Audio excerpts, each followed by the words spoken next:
Thank you. Please, you guys, what a crowd. We love you too. Thank you guys. It's good to see you.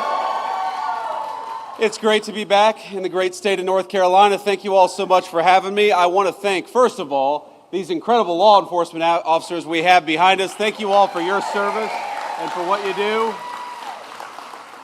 It's a good-looking crew. It's a little hot in here. If those of you who are watching at home don't know, it's a little hot in here. And they've got their navy blue uniforms on over here. I bet they're even hotter than we are, standing up there under the spotlight, but they've done much tougher jobs, I think, before. So we're thrilled to have you guys here. And I just wanted to say to all the law enforcement who are in this building, to all the law enforcement who are watching at home, we love you, we're grateful to you, and we're always going to stand behind you. Thank you. You guys. Now, I have a few other thank yous before we get to the meat of what I wanted to say here. First of all, we're in this incredible hangar, and it belongs to Dennis and Kay Yates. Where are Dennis and Kay at? Where are you guys? Thank you all so much. Thank you guys for having us.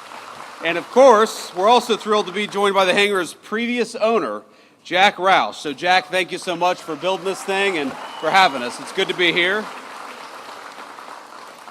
Now, I'm joined by one of my favorite former Senate colleagues, and that is the great Senator Ted Budd from North Carolina. Ted, thank you so much. A very good guy. And I assume we have some other Republicans in here, so are we going to send Ted Budd a great fellow senator and Michael Whatley from the state of North Carolina?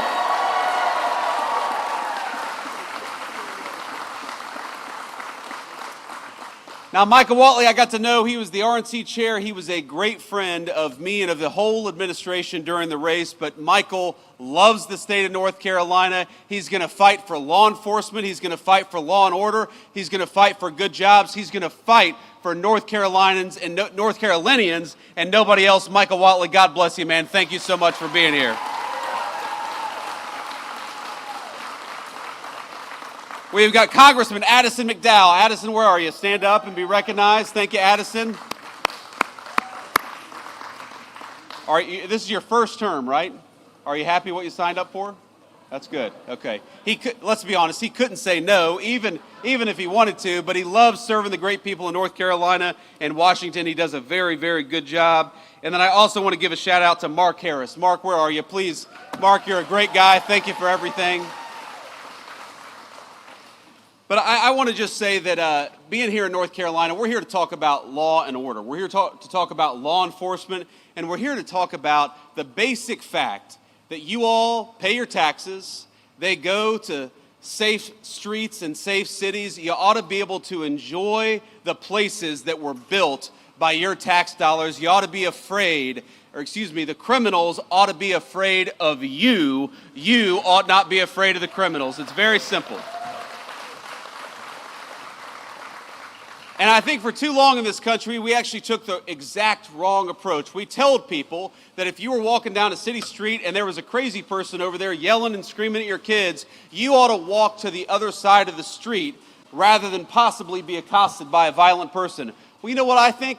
I think that if a person is being violent and threatening to young children and young families, they ought to send their asses to prison instead of telling people that they got to cross the other side of the street.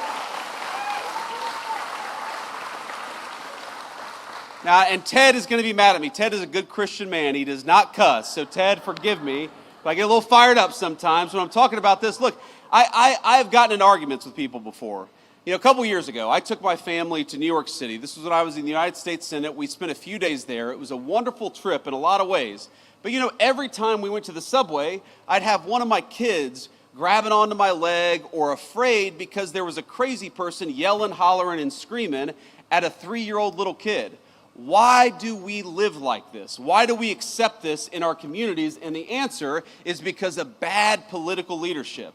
We have accepted for too long this idea that we ought to give over our streets to criminals and to vagrants and to people who are screaming at us instead of taking back our streets with our incredible law enforcement.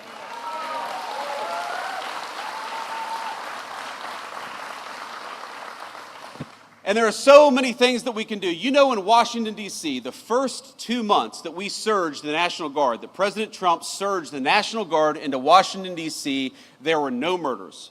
Not a single murder for 2 weeks in the streets of Washington, D.C. And you know, we have all these world leaders who come. And we'll tell them, you know, we haven't had a murder in Washington, D.C. in 2 weeks. And these world leaders will look at us and say, is that supposed to impress us? Like, that doesn't sound very good. But, you know,